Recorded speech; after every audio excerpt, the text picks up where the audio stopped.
Good morning, students. I welcome you all. Today we'll begin with a wonderful story named Idgaah from class 7 English literature book. Wonderful story Idgaah was primarily written in Hindi language by a legendary writer Munshi Premchand and has been translated in English by Anupa Lal. Let's begin.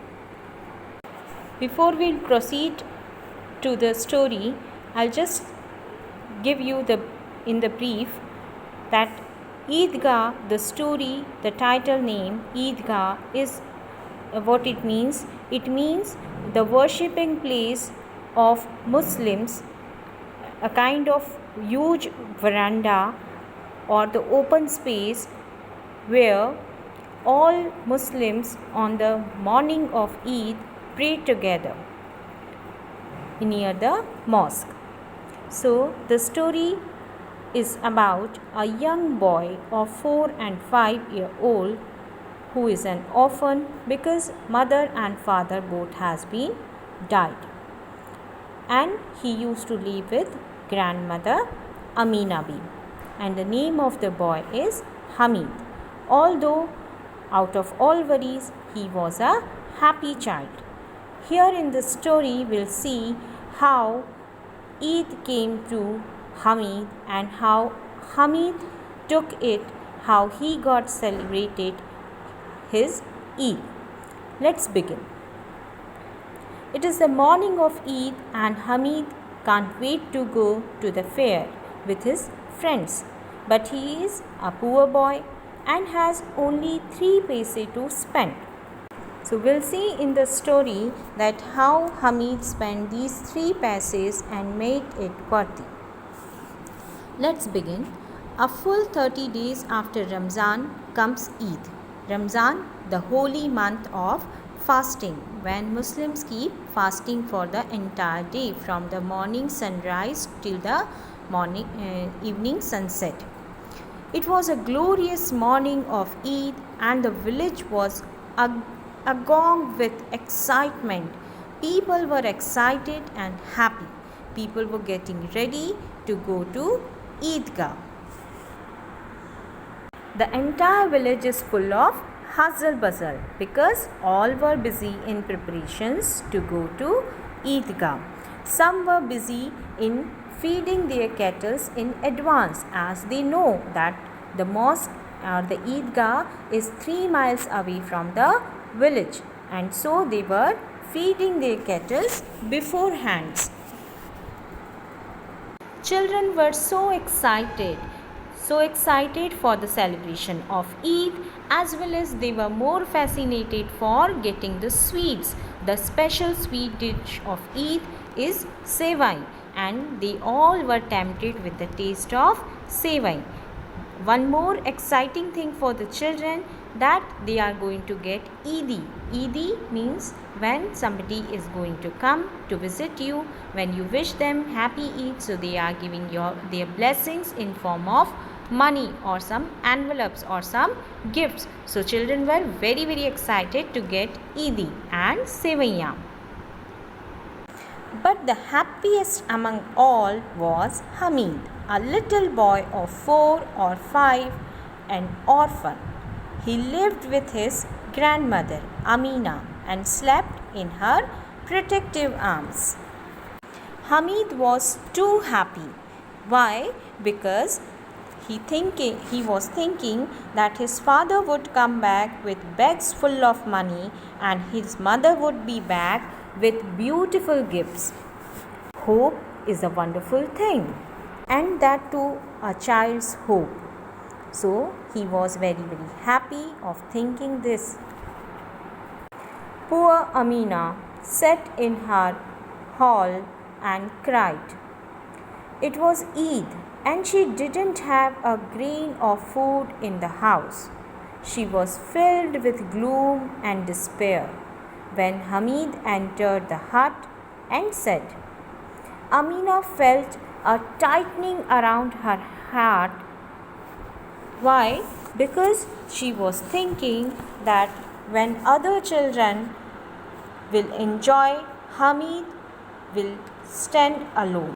The other children have their father with them, but Hamid had no one to accompany him. She was worried.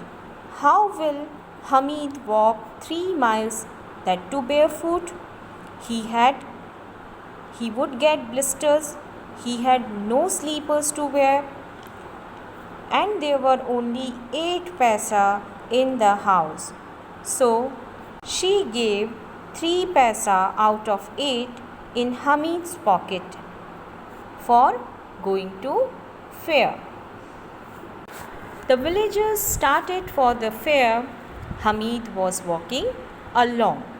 They observed all the things on the way very, very curiously. All the children were so excited, they were running just before the crowd. All the things on the way, farmlands, greenery, church, a police station, college, court, and many, many more things they were watching curiously. Hamid felt he had wings on his feet. Suddenly, they could see the Idgaah. There were rows upon the rows of worshippers as far as eyes could see. Spilling well beyond the mosque country yard. What an amazing sight! What an awe-inspiring and heartwarming sight it is. The simultaneous bowing of thousands of heads in prayer. What a wonderful sight it is. So many worshippers standing erect together, then bowing down together and sitting on their knees together.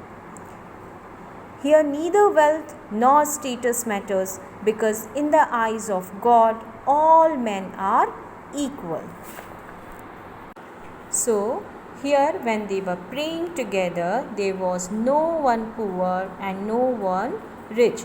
Everyone was equal in God's eyes. And so all the villagers joined them in the rows after the rows and prayed. And after the prayer, they all greeted each other. The prayers were over, men embraced each other, then they moved for the fair to visit and enjoyed. Other children except Hamid enjoyed so many different rides. All Hamid's friends, Mahmood, Mohsin, Noori, Sami, they all went on rides. They rode on camels and horses. Hamid can't afford to spend 1/3 of his precious money on a mere roundabout. So he was standing aloof and watching others to enjoy. Later, they all moved to clay toys shop. His all friends bought clay toys, and Hamid looked at them with longing hope that he could carry them for a little while. Then they moved to sweet shop. The boys bought sweets and teased Hamid. All relishes their favorite dessert, where Hamid remained aloof. Boys laughed at Hamid and teased him. Later there was a hardware shop ahead. Boys are not attracted to that. They have not shown any interest in it. They moved forward. But Hamid stopped before. A pair of tongs caught his attention. His grandmother did not have it. One each time she made chapatis, she burnt her fingers. If he bought these tongs, she would be happy. It would be useful item in the house. He asked the shopkeeper, "How much is this for?" He looked at the boy. The shopkeeper looked at the boy and said, "This is of no use to you." Then he asked in the firm language, Is it for sale? Shopkeeper replied, Yes, of course. Then he once again asked, For the money? Shopkeeper replied, 6 paise. Oh, Hamid's heart sinks, but he says boldly, 3 paise. Take it or leave it. So his surprise, the shopkeeper was ready to give him the tongs at 3 paise cost. I hope you enjoyed the story till now. Rest of the part I will share with you in next video. Thank you and have a nice day.